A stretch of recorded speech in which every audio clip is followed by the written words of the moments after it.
Good morning to all of you and a very happy new year. सभी लोगों को सुप्रभात और नया साल की शुभकामनाएं। I thank God and thank the BDTI for giving me an opportunity to share the word of God this morning. और मैं सबसे पहले परमेश्वर का आभार व्यक्त करता हूं, परमेश्वर का धन्यवादी हूं और बीडीटीआई को भी मैं धन्यवादी हूं कि उन्होंने ऐसा एक मौका दिया है परमेश्वर का वचन को सिखाने के लिए। This morning we'll continue our study of the New Testament survey from the book of John, chapter 14. We will continue from verse 2. Brother, please read verse 2. और हम लोग जो है हमारा जो नया नियम का सर्वेक्षण हम लोग जारी रखेंगे और यूहन्ना रचित सुसमाचार उसका 14 अध्याय दूसरा पद की ओर हम लोग चलते हैं। दूसरा पद में ऐसा लिखा गया है, मेरे पिता के घर में बहुत से रहने के स्थान है, यदि ना होते तो मैं तुमसे कह देता, क्योंकि मैं तुम्हारे लिए जगह तैयार करने जाता हूं। Thank you, brother. Heaven is a place. स्वर्ग एक जगह है। It is a house. It's not a tent. It's not a tabernacle. और ये कोई तंबू नहीं है और के अस्थाई स्थान नहीं है, ये एक भवन है। It is a house not made with hands. It is eternal in the heavens. और ये एक ऐसी भवन है, हाथों के द्वारा निर्मित नहीं है, ये परमेश्वर जो है ये स्वर्ग में ये भवन को परमेश्वर ने बनाया है। It is a father's house. ये पिता का भवन है। We can call our father Abba or Daddy or Papa. हमारे पिता को हम पापा या डैडी के रूप में हम पुकारते हैं, Because that is what the Spirit of God has given in our hearts, that we can call Abba. Abba is the word which is used by the Jews, but we can call Pidaji, we can call Abba, we can call Papa, we can call Daddy also. और हम लोग देखें तो फिर अब्बा जो है इब्रानी लोग इस शब्द को वो लोग इस्तेमाल करते हैं अपने जो है पापा को बुलाने के लिए। हम लोग पिताजी करके बुला सकते हैं, पापा करके बुला सकते हैं, डैडी करके कह सकते हैं। So that is a relationship which we have, and he is building mansions for each of us. और वही हमारे साथ एक नाता है और वो हमारे लिए बहुत बड़े इमारतें, बहुत बड़ी-बड़ी घर वो बना रहे हैं। This house is not for a season or for 10 years or 50 years. The house is going to last for eternity. और ये जो भवन है, ये 10 या 15 साल के लिए नहीं है, बल्कि ये भवन हमारे लिए बनाई जा रही है। ये अनंतता तक रहने वाली और अनंतता तक टिकने वाली भवन है। You know that there are many sons he has brought to glory, and for that many sons he has many mansions. और आप देखिए जो है उन्होंने बहुत सारे पुत्र को लाया है और हर एक पुत्रों के लिए अलग-अलग प्रकार के भवन परमेश्वर ने बना करके रखे हैं। I still remember when I got the key of my first flat in Mumbai. The feeling was little good. और जो है मेरे जीवन में पहली बार मुझे जो है बॉम्बे में मेरी फ्लैट की चाबी मेरे को मिली थी, उस समय मुझे बहुत ही खुशी, बहुत आनंदित मैं हुआ था। After some time, the house was very far off for all of us, so we sold that house and came to another house. और वो जो भवन थी कुछ समय के बाद में दूर लगने लगी और इस जहां पर हम लोग कर्म क्षेत्र में जाते थे वहां से दूर थी, इसीलिए उस घर को हमने बेचा और दूसरा भवन खरीद लिया। So it is different from what we are thinking. Heaven is a place where the Lord is, and secondly, it is a place where we don't have to shift. Once we are there for eternity. और स्वर्ग में जो भवन बन रही है, स्वर्ग में जो घर बन रहा है, वो जो है घर में हम एक घर से दूसरे घर जाना ऐसा नहीं है। वो सदा के लिए जो है परमानेंट में एक जगह में हम लोग स्थायी रूप से रह सकते हैं, इधर उधर हमको शिफ्ट करने की आवश्यकता नहीं है। So let us consider certain truths in this passage. आइए कुछ ऐसे सत्यता को, कुछ ऐसी बातों को हम इस अध्याय से देखने का प्रयास करेंगे। Jesus was a person who was 100% honest. और प्रभु यीशु मसीह एक ऐसा व्यक्ति है, 100% वो व्यक्ति ईमानदार है। He was not selling heaven to us. पर मैं प्रभु यीशु मसीह स्वर्ग को नहीं बेच रहा था, But he was telling us what should happen before and what rest you will get in heaven. He was putting everything honestly, and it tells us about first the honesty of Jesus. और हम लोग यदि देखेंगे तो फिर हम समझ सकते हैं कि परमेश्वर प्रभु यीशु मसीह जो स्वर्ग के विषय में जो कुछ भी है हमारे सामने रख रहा था, स्वर्ग कैसा दिखता है, क्या करना पड़ेगा, सब बातों को प्रभु यीशु मसीह जो है ईमानदारी के साथ हमारे सामने वो रख रहा था। When people sell, people normally tell of the great things and the good things and the excellent things, but never say that, there is some problem, but they will sugarcoat it in such a way that it would be all white lies and good things, nothing about the bad, because you will not buy if it is bad. और कोई व्यक्ति यदि कुछ वस्तु को व कुछ चीज को वो बेचना चाहता है तो उस वक्त बुराई वो कभी नहीं करेगा अपने चीजों के बारे में, सब अच्छी अच्छी बातों को वो कहेगा और सफेद झूठ बोलने लगेगा और अपना जो बुराई के विषय में उसकी वस्तु की बुराई करने लगेगा, तो उसकी वस्तु को कोई भी नहीं मोलेगा, नहीं खरीदेगा। So what Jesus says is, if it were not so, would I have told you that I'm going to prepare a place for you?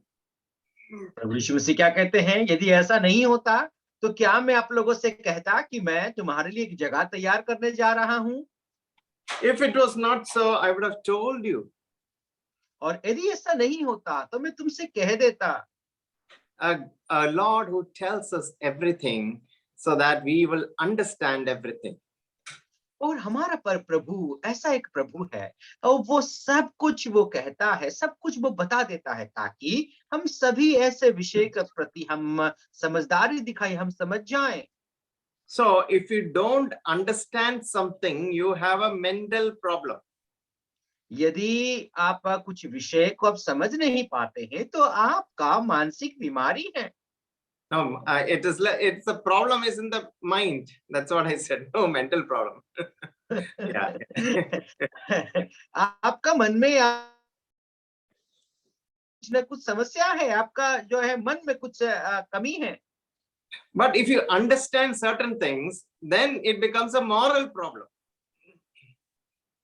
और यदि कुछ बातों को हम समझ जाते हैं तो आपकी कुछ नैतिक समस्याएं हैं। So if there is a rule that there is curfew and you walk out, there are two things. You do not know, it is different. It is a it is something which you don't understand. और मान के चलो कि curfew लगी है और police खड़ी है, तो आप यदि उस बात को नहीं समझ करके चलते हैं तो आपको कुछ दिमागी खराबी है, आप उस बात को समझ नहीं पाते। So it is a problem in the mind, but once you know you should not go out, it becomes a moral problem. और एक बार यदि आप समझ जाते हैं कि आपको जो है कर्फ्यू लगी है, जाना नहीं है, और यदि आप चलते हैं तो आपकी नैतिक समस्या वो बन जाती है। So the Lord Jesus Christ has made everything simple. He used to say in very simple words, simple parable, simple message, so that everybody will understand, and then they have to choose what they have to do. So it is a moral problem for you to oblige and obey. और प्रभु यीशु मसीह छोटे छोटे कहानियां, छोटे छोटे उदाहरण, छोटे छोटे दृष्टांत के द्वारा सब बातों को बताते थे। यदि आप उस बात को समझ जाएं और अपने जीवन में लागू करें तो बहुत अच्छी बात है। So let us turn to Luke chapter 9 and read verse 57 and 58, where he says, Lord, I will follow thee wherever thou goest. And Jesus said unto him, foxes have holes, birds of the air have nests, but the Son of Man hath nowhere to lay his head. और अब देखिए हम लोग जो है लूका रचित सुसमाचार उसका 9वां अध्याय 57 पद को हम लोग पढ़ेंगे। वहां पर हम लोग देखते हैं, जब वे मार्ग में चले जाते थे तो किसी ने उससे कहा, जहां तू जाएगा मैं तेरे पीछे हो लूंगा। यीशु ने उससे कहा, लमड़ियों का भट्ट और आकाश के पक्षियों का बसेरे होते हैं, पर मनुष्य के पुत्र को सिर धरने को भी जगह नहीं। He didn't cover up anything. He said, Amen. You are going to follow a homeless person. प्रभु यीशु मसीह ने कभी झूठ मूठ करके जो है उसको ढांपने का प्रयास नहीं किया, बल्कि प्रभु यीशु मसीह खुले तौर पर कहते हैं, अरे भाई तुम जिसका तुम अनुकरण करते हो उसको रहने के लिए जगह भी नहीं है। But if you follow me, I have a home in heaven for you. लेकिन तुम यदि मेरा अनुकरण करते हो तो फिर मेरा एक भवन स्वर्ग में है। So Jesus told bluntly that the Christian must bid farewell to comforts and follow him. और प्रभु यीशु मसीह जो है मसीह लोगों को इस बात को कहते हैं, अपनी सांसारिक जो उपलब्धियां हैं, सांसारिक जो तसल्ली देने वाली जो वस्तुएं हैं, सब कुछ को तिरस्कार करके मेरा अनुकरण करें। Each one of you would have sacrificed something after you have followed the Lord. और जब आप प्रभु यीशु मसीह का अनुकरण करते हैं तब आप कुछ ना कुछ वस्तु को आपको त्यागना पड़ता है, छोड़ करके ही यीशु मसीह का अनुकरण करना पड़ता है। You could have sacrificed your time, your money, your efforts, your whatever convenience you had. You would have shared it if you are a good Christian. और यदि आप सच्चे और अच्छे मसीह हैं तो फिर आपका समय, आपका पैसा, आपका धन, जो कुछ भी है आपके पास, सब कुछ को जो है दूसरों के साथ आप साझा करेंगे। Let's see what Jesus said in Matthew 10 and verse 16 to 22. Just read 16 and also read verse 22 of chapter 10 of Matthew.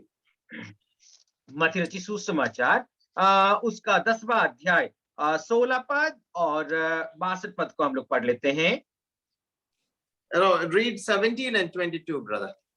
Sorry 10वां अध्याय 17 और 22 पद को पढ़ेंगे।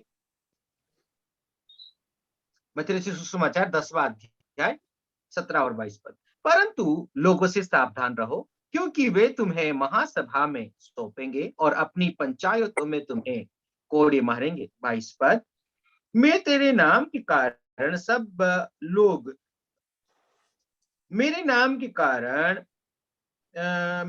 कारण सब लोग तुम्हें तुमसे बैर करेंगे, पर जो अंत तक धीरज धरे रहेगा उसी का उद्धार होगा।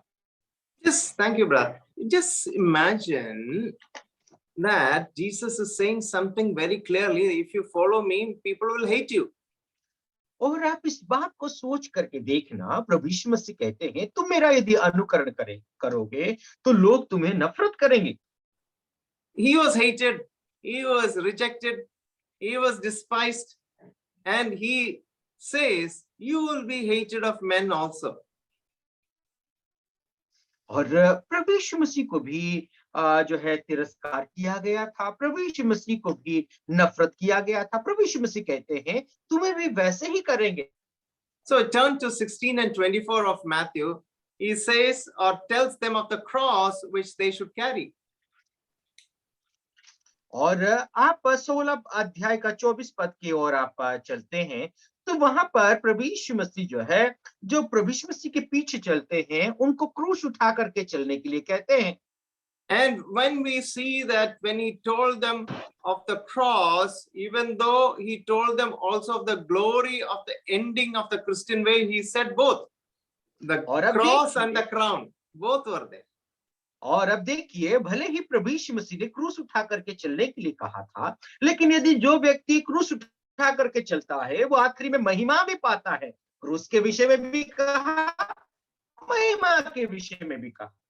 So yesterday there was an announcement from the government that you don't have to pay property tax for any flat which is less than 500 square feet, and many people are happy.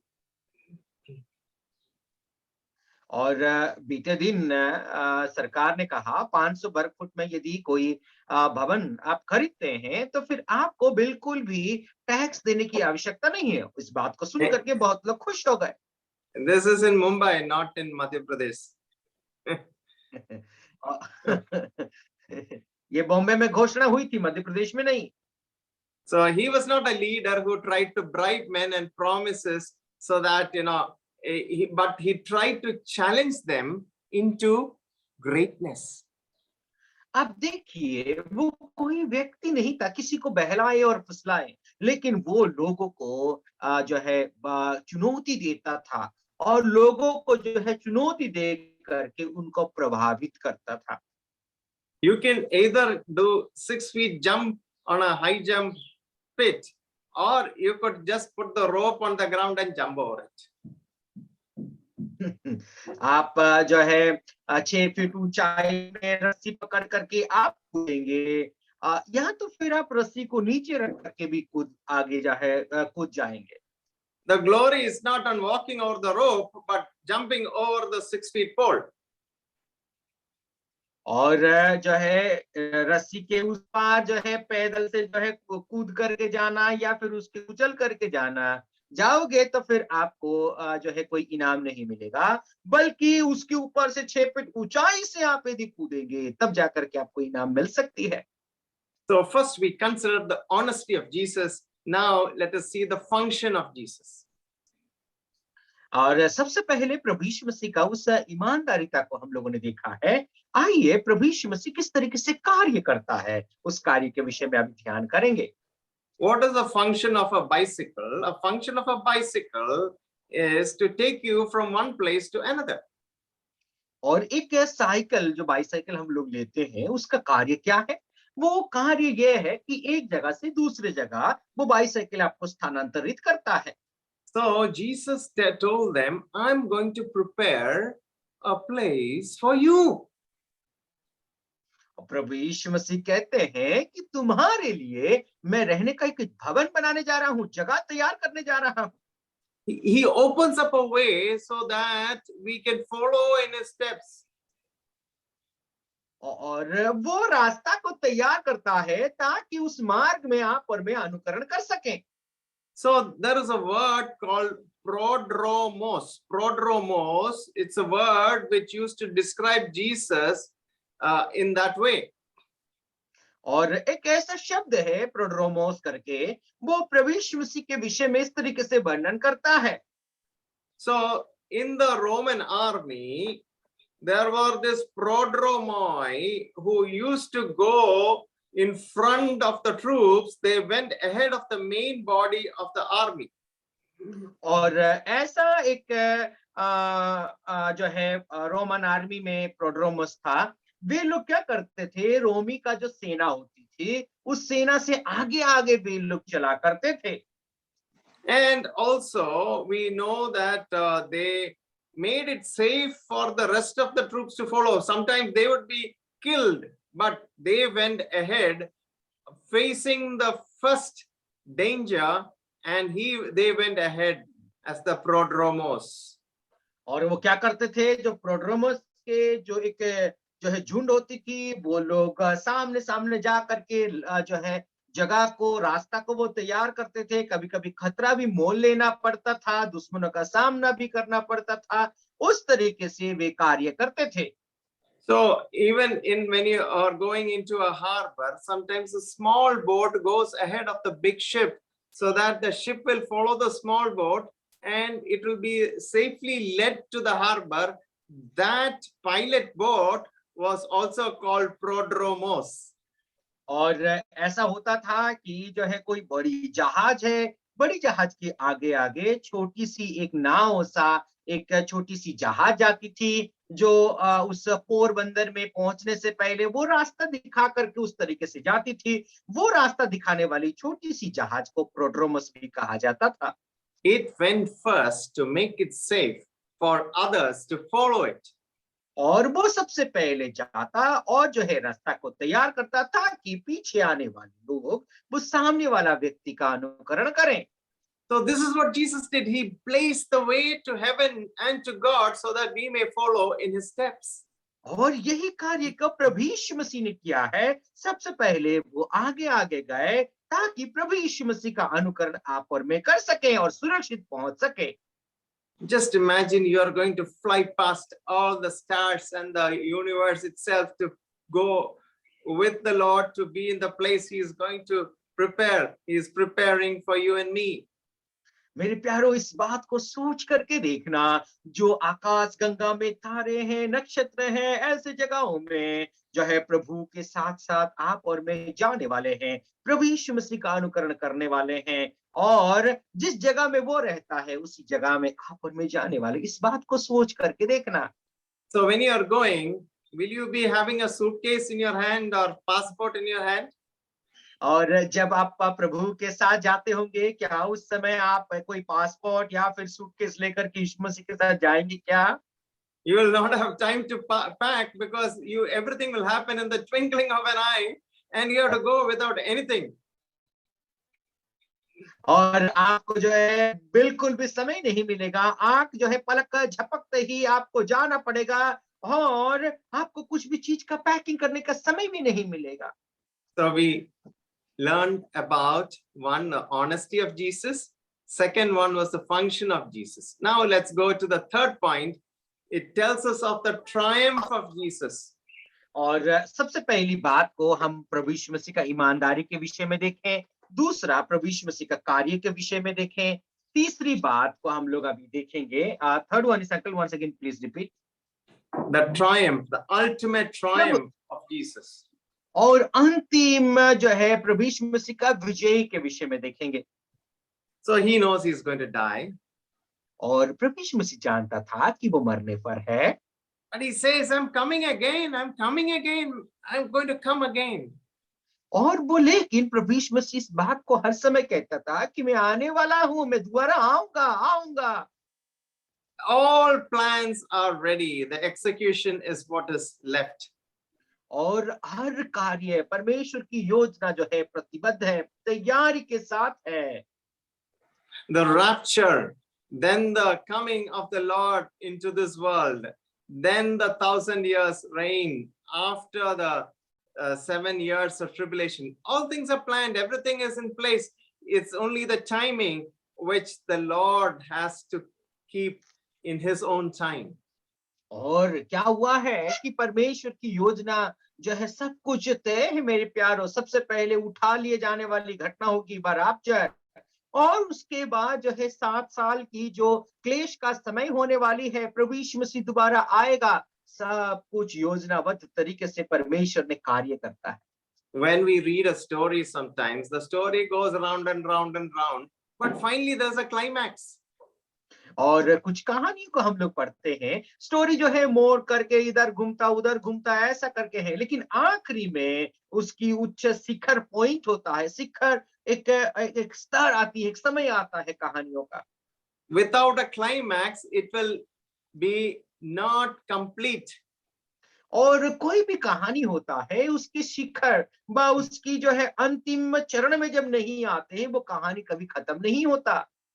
We do not know or we cannot tell when it will happen or what will happen, but one thing is certain, history is going somewhere. मेरे प्यारो, क्या हो रहा है, क्या होने वाला है, हम नहीं जानते, लेकिन एक बात तो तय है कि इतिहास आगे की ओर बढ़ रहा है। So history must have a consummation, and that consummation will be the triumph of Jesus Christ, and he promises that in the day of his triumph, he will welcome his friends. और हम इतिहास का एक अंतिम चरण हम लोग देख सकते हैं। इतिहास को कभी ना कभी अंत होना पड़ेगा, और जब वो अंत होगा, प्रभु यीशु मसीह का विजय होने वाली है उसी वक्त। और प्रभु यीशु मसीह अपने जो दोस्त है, अपने जो मित्र हैं, सभी लोगों को अपने पास वो स्वागत करेगा। Gone are the pains, gone are the problems, gone are the troubles, gone are the tears. समस्या, परेशानियां, आंसू, दुख, तकलीफ सब कुछ चला जाएगा। Have you ever imagined that when we see him, we shall be as he is? मेरे प्यारो, क्या आपने इस बात को सोचा है कि जैसा प्रभु यीशु मसीह है वैसे ही आप और मैं उसके जैसा बनने वाले हैं? It is something which we just have to believe, and it shall be, and that is what we considered the triumph. We will be part of the ultimate triumph of the Lord Jesus Christ. Today you may have defeat, but that day the ultimate triumph of Jesus Christ will be, he says, I'm coming again. मेरे प्यारो, इस बात को जो है जो प्रभु ने कहा है, इस बात को किसी भी तरीके से आपको और मुझे यकीन और विश्वास करने की आवश्यकता है। लेकिन Now, जानते हैं कि एक दिन आप और मैं उस सच्चे परमेश्वर जो है उसके जैसा, उसके हिस्सा, उसके जैसा आप और मैं बनने वाले। and the final point is, we shall be with the Lord. Where I am, you will be also. और आखिरी जो पॉइंट है, और हम लोग जो है प्रभु यीशु मसीह व परमेश्वर के साथ आप और मैं होने वाले हैं। प्रभु यीशु मसीह कहते हैं कि मैं जहां हूंगा आप भी वहां पर होंगे। For each of us, heaven is where Jesus is. मेरे प्यारो, प्रत्येक व्यक्ति के लिए, हम सभी लोगों के लिए जहां प्रभु यीशु मसीह है वही स्वर्ग हमारे लिए है। So we need not speculate on what heaven will be like. It is even enough to know that we will be with him forever and forever.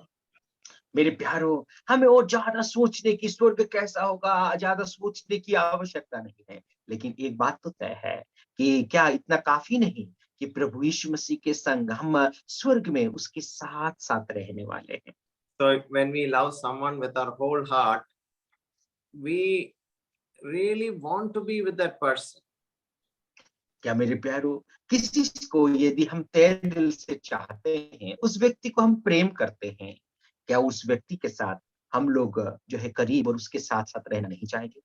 Apostle Paul said, to depart from this body and be with Christ is so precious to me. प्रेरित पौलुस इस तरीके से कहते हैं कि इस जो है देह छोड़ करके प्रभु यीशु मसीह के साथ रहना मेरे लिए कितनी अनमोल बात है। So in this world, when we are looking at the relationship with Christ, it is shadowy, but one day we shall see him as he is. और इस संसार में जब हम इस बात को देखते हैं कि प्रभु यीशु मसीह के साथ साथ रहेंगे, हम लोग एक परिछाया की तरह हम लोग सोचते हैं। लेकिन एक बात तो तय है कि उसके संग संग हम जो है अनंत काल तक उसके साथ रहने वाले हैं। We see darkly like through a glass, but when we see, at that point we'll be with him in heaven, and that is where we'll always be. And after maybe we may live for 60, 70, 80 years, but then when he's coming, he's going to take us to be with him forever. And where I am, there you will be also. He's not going to leave you. मेरे प्यारो, एक शीशे में हम लोग देखने की तरह है। शीशा जो है एक अंधेरा शीशा में जो है उस स्वर्ग को देखने के जैसा अभी हम लोग हैं। लेकिन क्या है Now, कि एक बार हम लोग जो है एक साथ प्रभु यीशु मसीह के संग संग हम लोग रहने वाले हैं। जहां पर मैं हूं वहां पर तुम भी होंगे, प्रभु यीशु मसीह के साथ साथ हम लोग भी।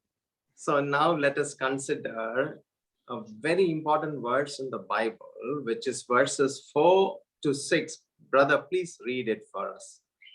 और अभी एक बहुत महत्वपूर्ण को हम अभी पढ़ेंगे। चौथा पद से लेकर के हम लोग छठवां पद तक पढ़ लेते हैं। यूहन्ना रचित सुसमाचार 14 अध्याय 4 से 6।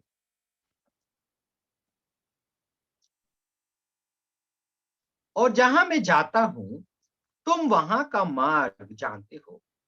थोमा ने उससे कहा, हे प्रभु, हम नहीं जानते कि तू कहां जाता है, तो मार्ग कैसे जाने?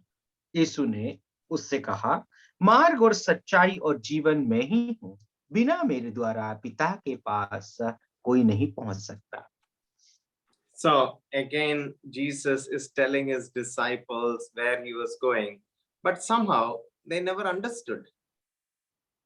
और आप देखिए एक और बार प्रभु यीशु मसीह कहते हैं कि वो कहाँ जा रहे हैं उस बात को बताते हैं, अपने चेलों को कहते हैं, लेकिन चेले ने इस बात को कभी भी समझ नहीं पाए। So he says, for a little while I am with you, and then I go to him that sent me. John 7:33. We don't have time, we'll just go ahead.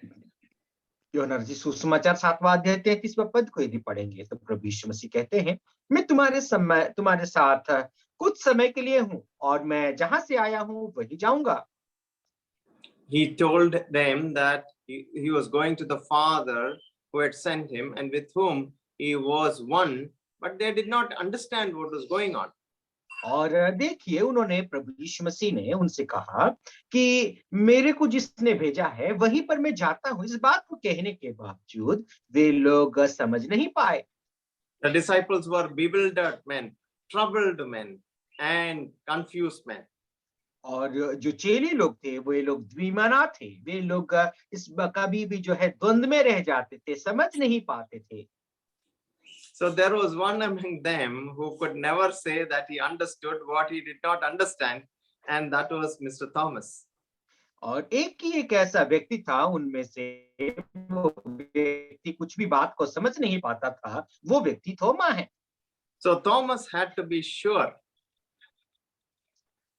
और थोमा कोई भी विषय को यदि समझना है तो फिर उसको उस बात को निश्चितता लेने के बाद ही उसको विश्वास करता था। But it was the question of the doubting man which provoked one of the greatest things Jesus ever said. मेरे प्यारो जो है वही जो संदेह करने वाला व्यक्ति के वजह से ही प्रभु यीशु मसीह ने एक सबसे महान बात को प्रभु यीशु मसीह को कहना पड़ा। No one need to be ashamed of your doubts, and it is amazingly blessed and true that he who seeks will only find. और जो है आपका संदेहों के लिए, आपके मन में कुछ संदेह है, उसके लिए शर्मिंदा होने की आवश्यकता नहीं है। जो व्यक्ति ढूंढता है वो व्यक्ति वास्तव में पाता है। Do you know that what Jesus said about way, the truth, and the life? We'll see it from the Old Testament so that you will understand how a Jew talked much about the way in which men must walk and the ways of God. और हम लोग देखेंगे कि मार्ग, सत्य और जीवन के विषय में प्रभु यीशु मसीह ने ऐसी बातों को क्यों कहा। ज्यादातर यहूदी लोग उस मार्ग के विषय में एक दूसरे के साथ वो लोग बातें करते थे, परमेश्वर के राहों में चलने के विषय में वे लोग बातें करते थे। We'll read a few verses, Deuteronomy 5:32 and 33, and another brother can read Deuteronomy 31 and 29. First Deuteronomy 5:32-33, and another brother Deuteronomy 31:29. और हम लोग व्यवस्था विवरण 5वां अध्याय 32 और 33 पद को पढ़ेंगे। एक और भाई हमें पढ़ने में मदद करे, व्यवस्था विवरण 31वां अध्याय और 29वां आयत। 5:32 and 33, and another brother 31 and 29. Okay, go ahead, please.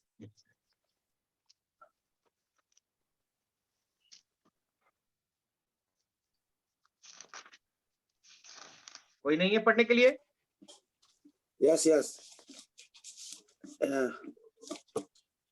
इसलिए तुम अपने परमेश्वर यहोवा की आज्ञा के अनुसार करने में चौकसी करना, ना तो दाहिने मुड़ना और ना बाएं, जिस मार्ग पर चलने की आज्ञा तुम्हारे परमेश्वर यहोवा ने तुमको दी है, उस सारे मार्ग पर चलते रहो कि तुम जीवित रहो और तुम्हारा भला हो, और जिस देश के तुम अधिकारी होगे उसमें तुम बहुत दिनों के लिए बने रहो। Thank you, brother Ravi. Deuteronomy 31:29. व्यवस्था विवरण 31वां अध्याय और 29वां आयत। Moses is telling this to the people. मूसा जो है अपने लोगों से कहते हैं,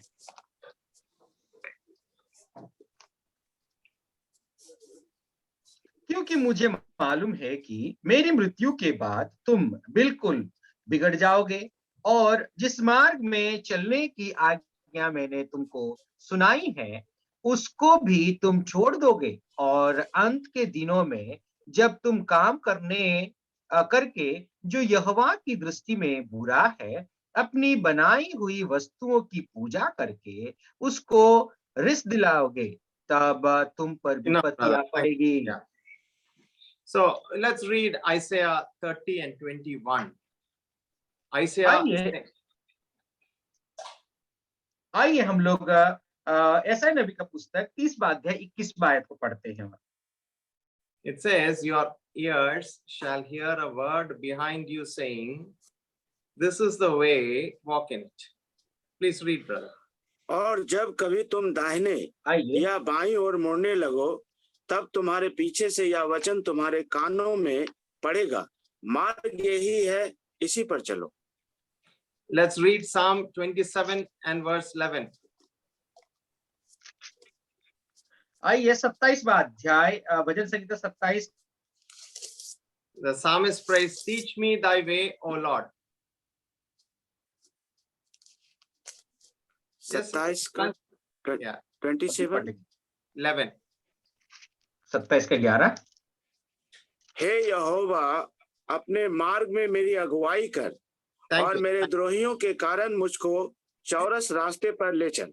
Yeah. Teach me thy way, O Lord. So the Jews knew much about the way of God in which a man should walk. और हम लोग देखते हैं कि अपने मार्ग मेरी को अगुवाई कर मुझे सिखाना प्रभु। यहूदी लोग जानते थे कि परमेश्वर के मार्ग पर किस तरीके से चलना होता है। Jesus says, I am the way. प्रभु यीशु मसीह कहते हैं मैं ही वही मार्ग हूँ। Suppose you are a stranger and you're going to a strange place and you do not know the way. और मान के चलो कि आप एक अजनबी है, एक जगह में आप गए हैं, किस मार्ग पे चलना होगा आपको नहीं पता। So you ask for directions and the person says, take the first right, then the left, then the right, then the second left and the second right, and then after that go straight and turn left. Even you can't translate it. और आप अजनबी है, कोई व्यक्ति से आप यदि सलाह पूछते हैं कैसे और किस रास्ते में जाना है तो फिर सबसे पहले वो कहेगा दाएं मुड़ना, फिर बाद में थोड़ी देर बाद बाएं, फिर बाएं और दाएं दाएं ऐसे करके और फिर बाद में सीधे आप रास्ते चले जाना। So the chances are we will be lost before we even get halfway. मेरे प्यारो आधे रास्ते जाने से पहले ही आप रास्ता भटक जाएंगे। So suppose the person we ask, he comes and says to you, come, I will take you there. मान के चलो कि आप अजनबी है और जिससे आप मार्ग की तलाश में है पूछते हैं वही व्यक्ति आपको कहेगा आओ तुम जहां जाना चाहते हो मैं वहीं पर लेके जाता हूं।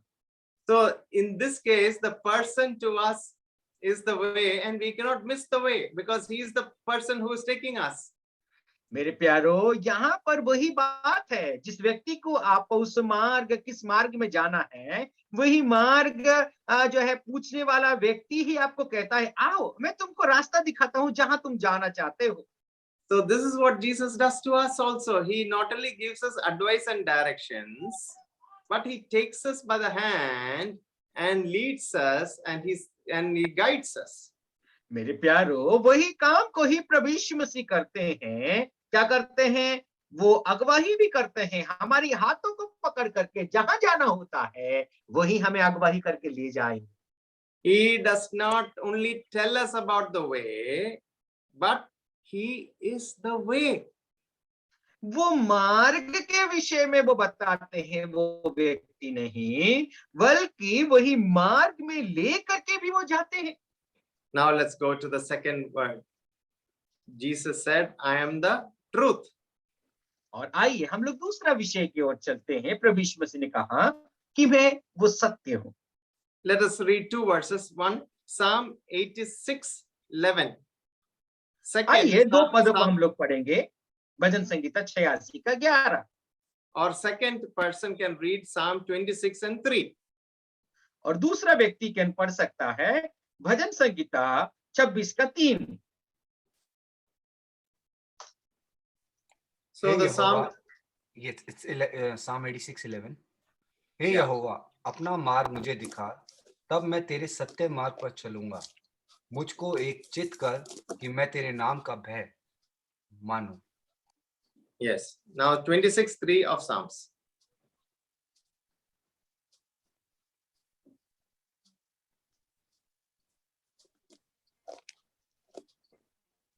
क्योंकि तेरी करुणा तो मेरी आंखों के सामने है और मैं तेरे सत्य मार्ग पर चलता रहा हूँ। So the psalmist also says in 119, I've chosen the way of truth. और भजनकार 119 में कहते हैं, मैं वो सच्चाई की मार्ग को चुना हूँ। Many people would have told us the truth, बहुत सारे लोग हमें सत्यता के विषय में बताते होंगे, but nobody has embodied it. That's why Jesus says, I am the truth. I am the truth. I'm not telling you the truth only, but I am the truth.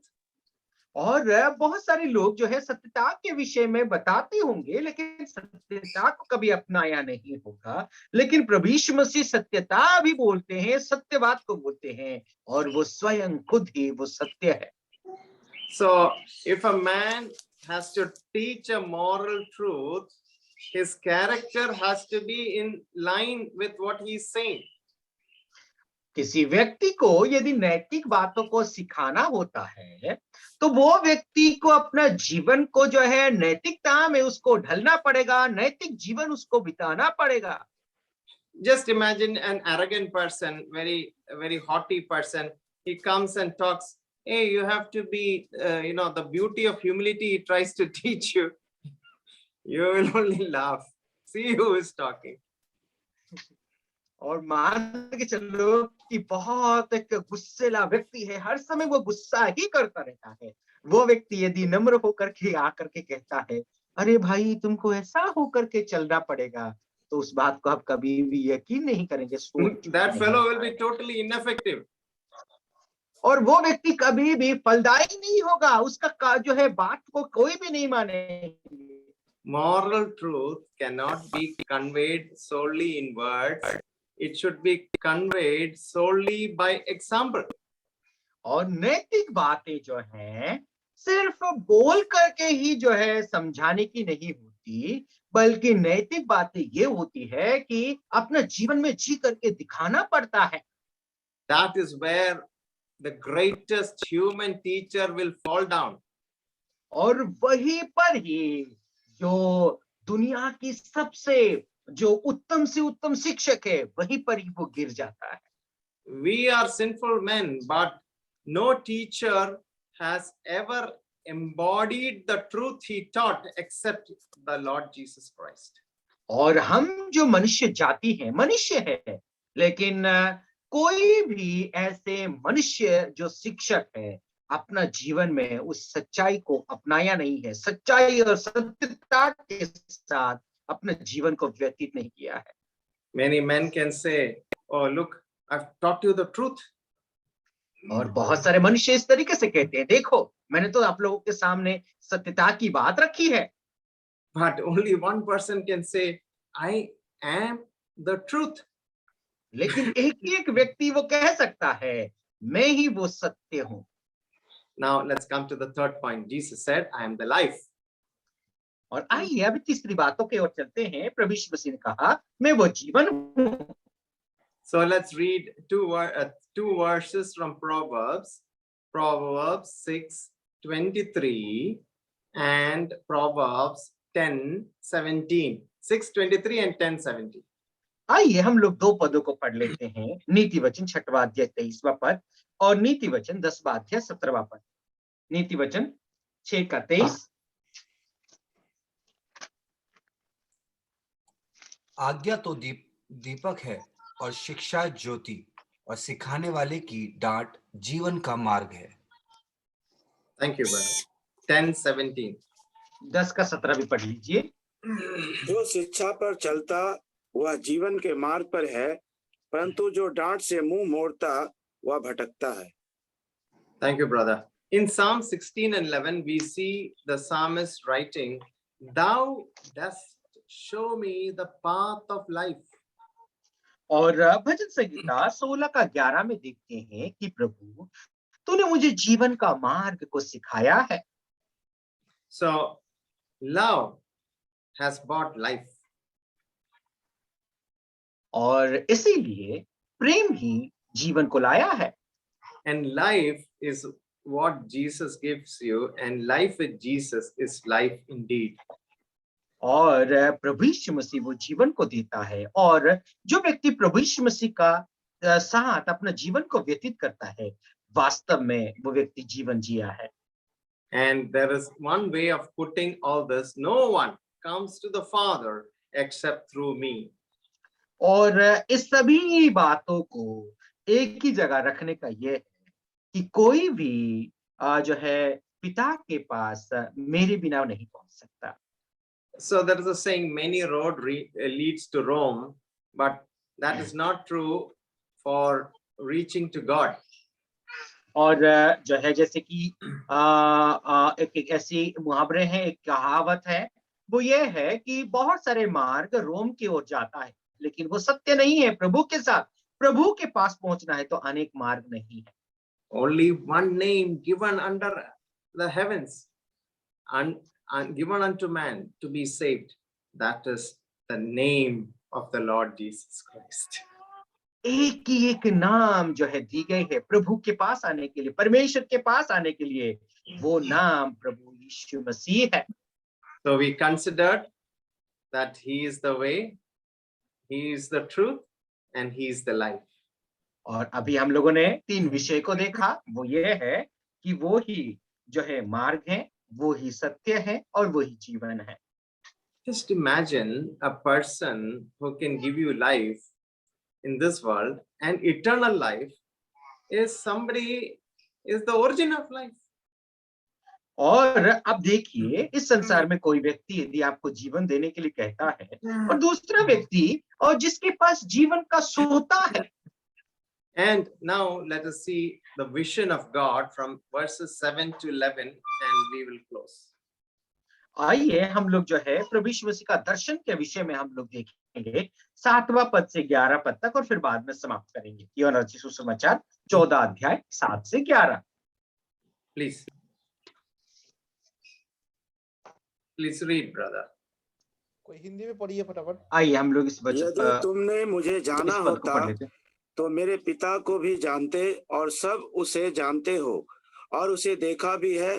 फिलिप्पुस ने उससे कहा, हे प्रभु, पिता को हमें दिखा दे, यही हमारे लिए बहुत है। यीशु ने उससे कहा, हे फिलिप्पुस, मैं इतने दिन से तुम्हारे साथ हूँ और क्या तू मुझे नहीं जानता?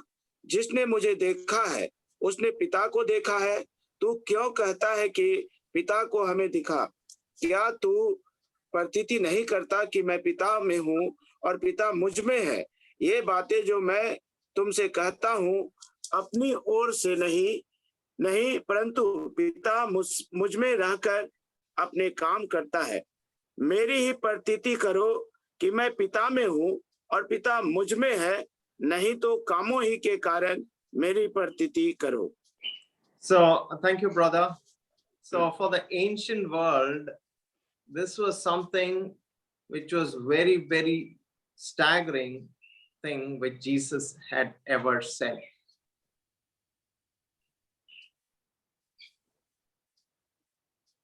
म्यूट अनम्यूट शिविर अनम्यूट। I am sorry. और पुराने जमाने के समय के अनुसार प्रभु यीशु मसीह जो है ऐसी एक बातों को बोलते हैं, सभी लोगों का मन को जो है थरथराने वाली एक बात है। To the people of Greece, the Greeks, God was the invisible one. और अब देखिए, जो यूनानी लोग थे, ग्रीक लोग थे, परमेश्वर एक अदृश्य परमेश्वर था। The Jew would tell you, no man has seen God at any time. और यहूदी लोग इस बात को कह सकते हैं कि परमेश्वर को कभी भी अपने जीवन में कोई नहीं देखा है। So the people who thought like that, Jesus said, if you had known me, you would have seen the Father also. और प्रभु यीशु मसीह ने इस बात को शिक्षा देते थे कि यदि तुम वास्तव में मुझे जानते हो तो पिता को भी तुम जानते हो और उनको तुमने देखा है। Thomas provoked the answer that I am the way, the truth, and life. Now Philip is in action. Philip is telling, Lord, show us the Father. That is enough for us. और अब देखिए, सबसे पहले वो सवाल उठाने वाला व्यक्ति जो है, प्रभु यीशु मसीह को जो है उकसाने वाला व्यक्ति, वो सबसे पहले थॉमस था। उसके वजह से जो है मार्ग, सत्य और जीवन के विषय में प्रभु यीशु मसीह ने कहा। दूसरा, अभी पिता को दिखाओ करके फिलिप इस बात को उकसा रहे हैं। In Exodus 33, when you read, later you can read 12 to 23, in that great day, God said something to Moses. और यदि आप निर्गमन का पुस्तक उसका 33वां अध्याय 12 से 23 पद तक यदि आप लोग पढ़ेंगे तो वहां पर परमेश्वर कुछ बातों को कहते हैं। You shall see my back, but my face shall not be seen. और वहां पर परमेश्वर कहते हैं, तुम मेरा जो है पीछे का हिस्से को तुम देख सकते हो, लेकिन मेरे सामने मेरे चेहरा को तुम देख नहीं पाओगे। To this, the Jews and the Greeks who are standing there, Jesus says with very simple words, He who has seen me has seen the Father. बहुत आसान शब्दों में प्रभु यीशु मसीह कहते हैं, जिसने मुझे देखा है उसने पिता को भी देखा है। So somebody said that Luke, in his gospel, he domesticated God. और किसी ने ऐसा कहा कि परमेश्वर के विषय में लूका ने जो है एक घरेलू व्यक्ति के समान उसने कर डाला। So what happens is Luke shows God in Jesus taking the share of the most intimate and homely things. और अब देखिए कि लूक क्या करते हैं, प्रभु यीशु मसीह व परमेश्वर के साथ वो छोटे छोटे विषय में भी बहुत रुचि रखते हैं, बहुत ध्यान देते हैं। इस बात को वो बताने का प्रयास कर रहे हैं। So you see the angel preparing Mary and God entering into an ordinary home, into an ordinary family. और आप देखिए, स्वर्गदूत लोग उस मरियम को वो प्रस्तुत करते हैं, तैयार करते हैं, और मरियम जो है एक साधारण सा परिवार की होती है, साधारण घर में प्रभु यीशु मसीह पैदा होते हैं। Anyone would have thought if God has to come to this world, just think what you will plan. He would have come as a king in some royal palace with all the might and majesty which the world will call greatness. और अब देखिए, यदि परमेश्वर को आना होता, हम लोगों में से यदि किसी को यदि उस परमेश्वर का आने का तैयारी करते तो बहुत बड़ी महल, बहुत बड़ी राज दरबार, और उसको जो है पैदा होता ताकि उसका नाम बहुत ही ज्यादा प्रसिद्ध होता। They are all looking for a king, but he came as a little baby thing. और अब देखिए, हम एक राजा का इंतजार कर रहे हैं, लेकिन एक छोटा सा बेबी बन करके एक राजा बन करके आया है। So in Jesus, God once and for all, He sanctified human birth, sanctified the humble home, and sanctified the childhood also. So Jesus became seen in flesh and blood, and He dwelt among men. और आप देखिए, प्रभु यीशु मसीह जब मनुष्य का रूप लेते हैं तो जो है उस मनुष्य जन्म को ही वो शुद्ध करते हैं, और उस जो है जिस परिवार में वो पैदा हुए उस परिवार को शुद्ध करते हैं। अपना बचपन को एक जो है बचपन को उसको भी वो शुद्धता दिलाते हैं। प्रभु यीशु मसीह ने क्या किया है, उस सच्चा परमेश्वर को होने के नाते एक मनुष्य रूप लेकर के संसार में पैदा हुए। It inspires me when I think God was not ashamed to do a man's work. और इस बात को मुझे बहुत ही ज्यादा प्रोत्साहित करता है कि परमेश्वर जो है मनुष्य का काम करने के लिए कभी भी शर्मिंदा महसूस नहीं करते। He was a working man. He was a carpenter of Nazareth. और अब देखिए, वो एक कार्य करने वाला एक व्यक्ति थे। नाजरीत में वो एक बढ़ाई का काम कर रहे हैं। Poor man. He knew the difficulty of making ends meet.